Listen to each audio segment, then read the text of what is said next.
Welcome my dear students of class 10A to my history class. Today's point, as I mentioned in your chart, first point, Dadabhai Naoroji. Dadabhai Naoroji, his political career, his contributions, and next one, Surendranath Banerjee, his political career and contributions. Now I am going to discuss who is Dadabhai Naoroji. You know, Dadabhai Naoroji belonged to moderate groups. Now, who are called moderates? The assertive leaders who believed in peaceful means, who believed in 3 P's: protest, prayer, and petitions. They are known as moderates. The early nationalists established their own group, and that group also is known as moderates. In this group, 3 distinguished people established themselves as early nationalist leaders. Who were they? They were Dadabhai Naoroji, Surendranath Banerjee, and Gopal Krishna Gokhale. The first one, Dadabhai Naoroji. Now I am going to discuss about him. Who is Dadabhai Naoroji? Dadabhai Naoroji was a professor of mathematics of Elphinstone College of Bombay. When he became a professor of mathematics, it was very hard to be recruited as a professor of maths from the Indians, because many teachers recruited from London as a professor of maths, especially in Elphinstone College, Bombay, because Elphinstone College of Bombay was a center of highly qualified people and qualified students. A number of European students used to come to receive education from Elphinstone College, Bombay. The system by which teaching was done was Western technique and method. Through Western technique and method, it was Dadabhai Naoroji who appeared and interviewed and attracted the European professors by his outstanding concept of maths and outstanding personality. His style of speaking, his posture of standing, posture of sitting, politeness, these all went in favor of him. As a result, he was appointed as a professor of maths in Elphinstone College, Bombay.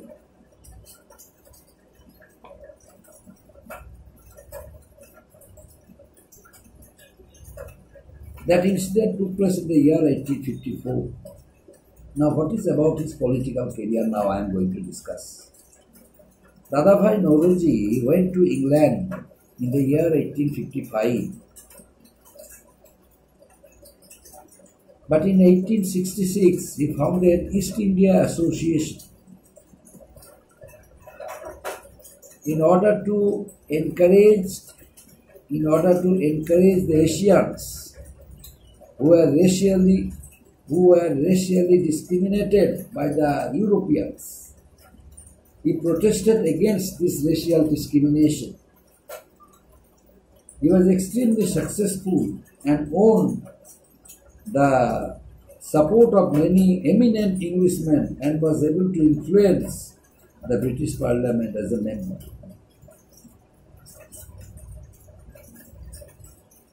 He was able to bring it to the notice to the European parliamentarians regarding the miserable conditions of the Indians. and became successful. Surendranath Banerjee, who established the London Indian Society,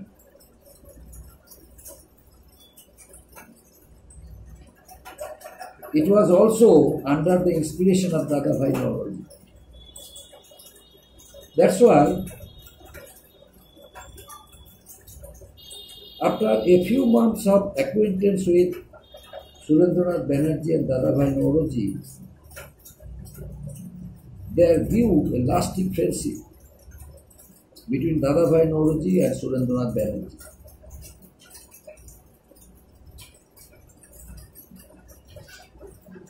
Dadabhai Naoroji joined the Indian National Congress and its inception and was elected president 3 times. He became the president of Indian National Congress thrice. In which year? In the year 1886, in the year 1893 and in the year 1906. That very personality was known as Grand Old Man of India. Grand Old Man of India. He believed in the British sense of fair play and justice. Who? Dadabhai Naoroji. He wrote the classic treatise Poverty and Un-British Rule in India in the year 1901. It focused on the economic exploitation of the Britishers in India and its effects on farmers, peasants, Indian impoverishment, famines, poverty, and Indian masses. As a result, he was able to draw the attention of the British authorities regarding the miserable conditions of the Indian, and so a number of precautionary measures were taken in favor of the Indian common people, and many concessions also were given to the people lived under below poverty line in India. Now next point, Surendranath Banerjee. Surendranath Banerjee. Who is Surendranath Banerjee and what is about his political career, contributions? Now I am going to discuss. Surendranath Banerjee also was another early nationalist or moderate leader who started his career as a professor of English in Kolkata. He passed the Indian Civil Service exam and joined British Administrative Service, but later on for criticizing the British policies, for criticizing the British repressive policies in Assam, he was dismissed from that job. Then he began his career as a professor of English at the Metropolitan College in Kolkata in the year 1882.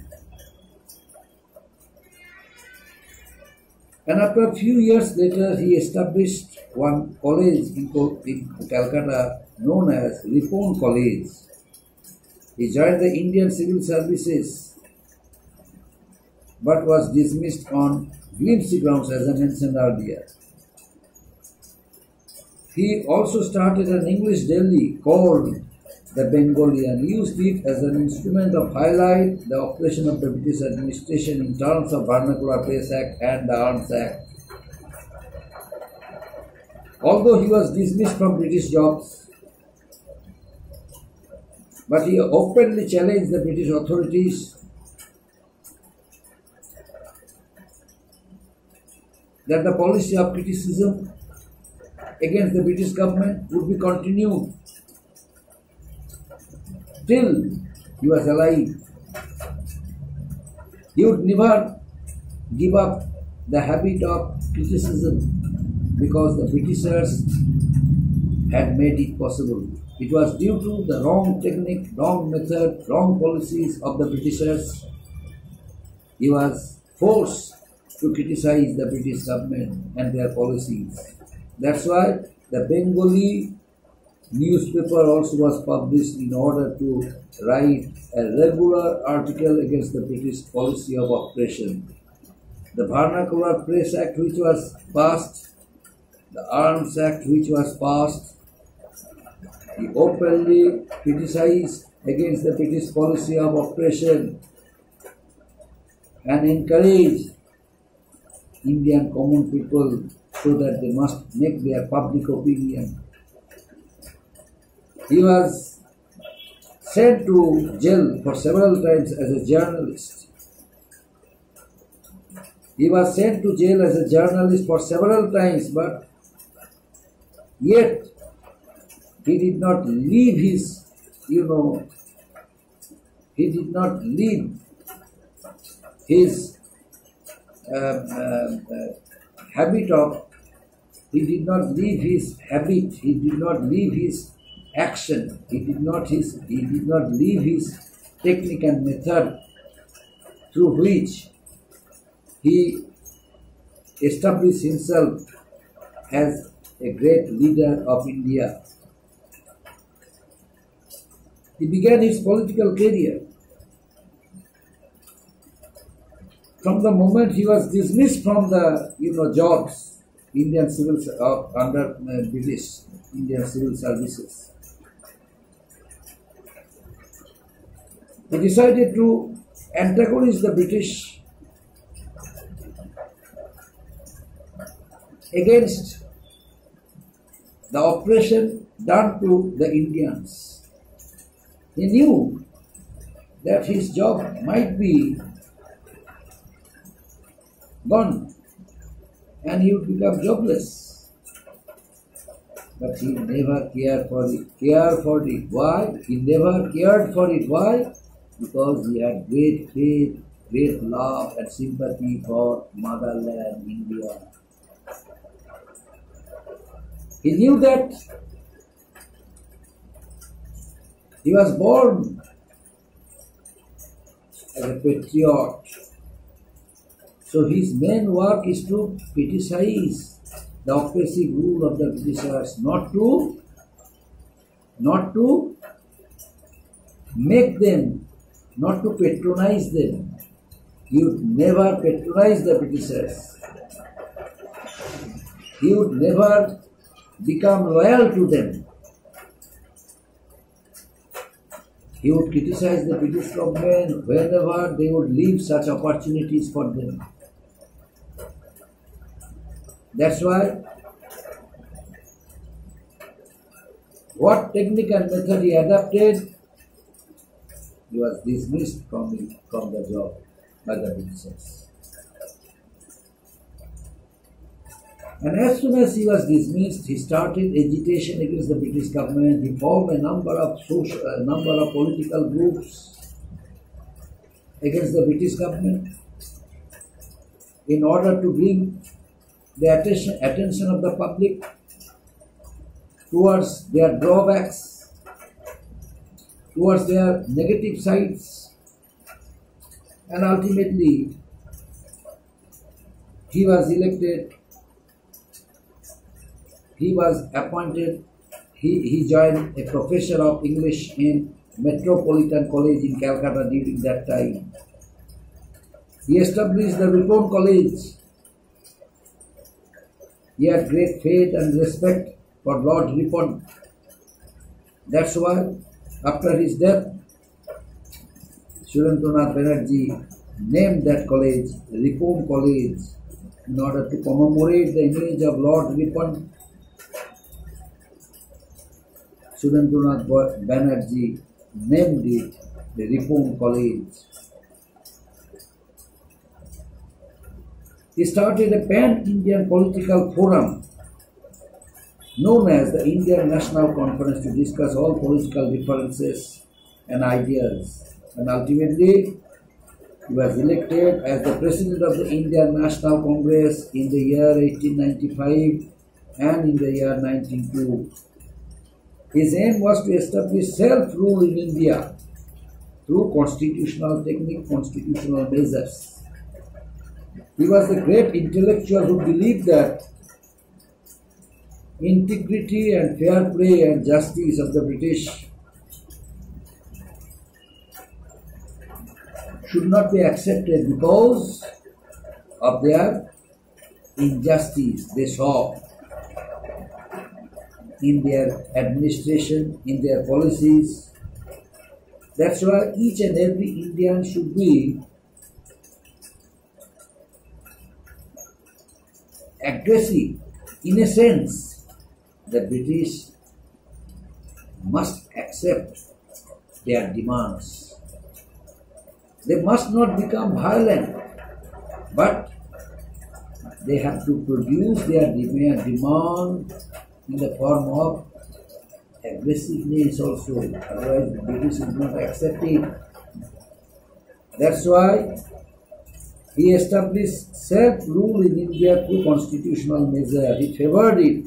He aimed it that in India there will be a self-rule in the long run, which would run through constitutional measures.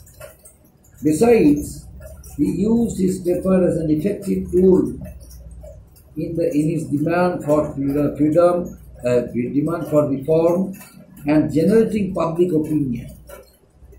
He was a journalist, as I mentioned earlier, as a journalist, as an educationist, orator, with great ability to influence the masses.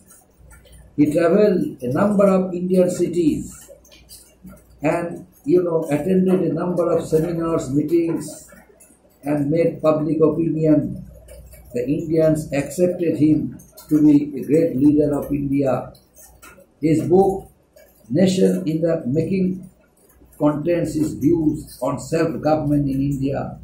That's why Surendranath Banerjee became a great personality, a great leader of India from the early nationalist group. Both the two leaders, Dadabhai Nauroji and Surendranath Banerjee, their contributions, their political career, their technique, methods, their aims, each and every point I discussed. Next day, one more leader also is there from the same group, the early nationalist group. He is Gopal Krishna Gokhale. I shall discuss about him next day, about Gopal Krishna Gokhale's aim, his educational career, his political career, his contributions. Each and every point will be thoroughly discussed next. Thank you.